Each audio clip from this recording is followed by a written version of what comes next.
Assalamualaikum warahmatullahi wabarakatuh. My name is Risdasti Pradana. I'm from English Education Department and I would like to share you about recount text.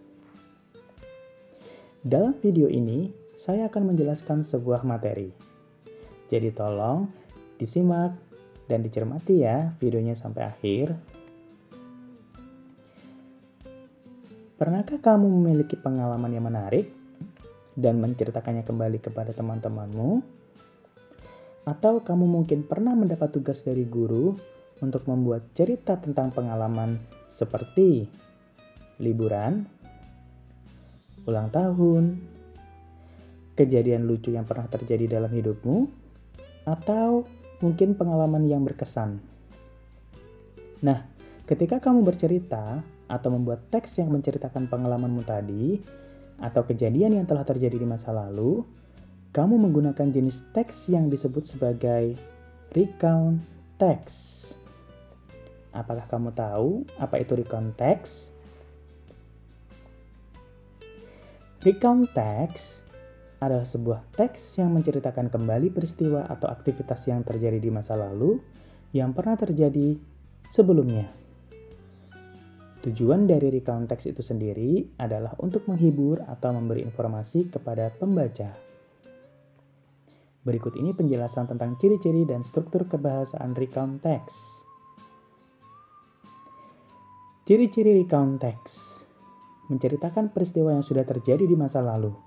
Maka recount text selalu menggunakan past tense atau simple past tense. Contohnya, I went to Bali last year.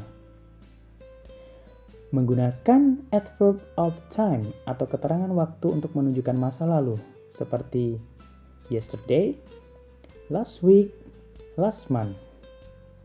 Semua kejadian yang diceritakan harus secara berurutan.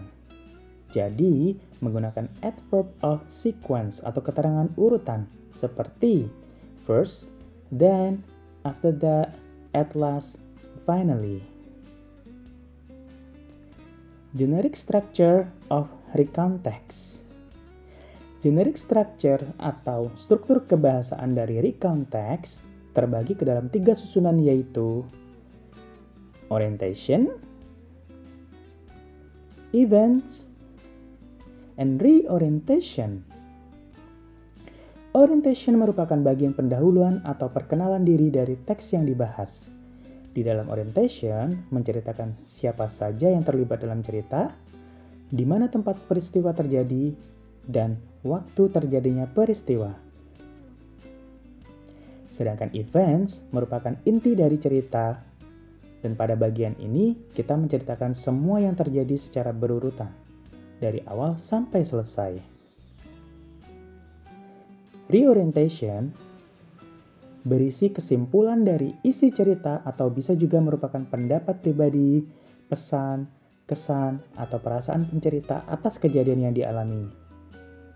Reorientation ini bisa disebut juga akhir atau penutup dari cerita.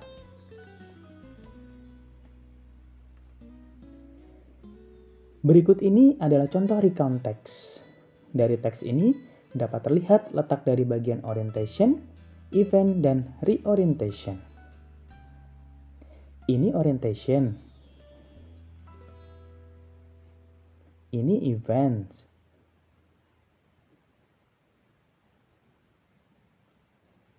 Dan ini reorientation. Teks ini juga menggunakan simple past tense untuk menceritakan kejadian pada masa lalu.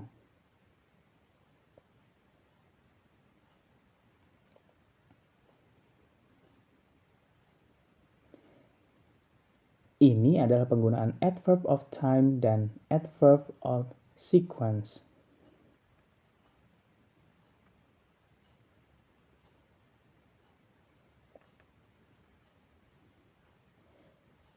So this is the end of the explanation. I hope you understand. And thank you so much for watching this video.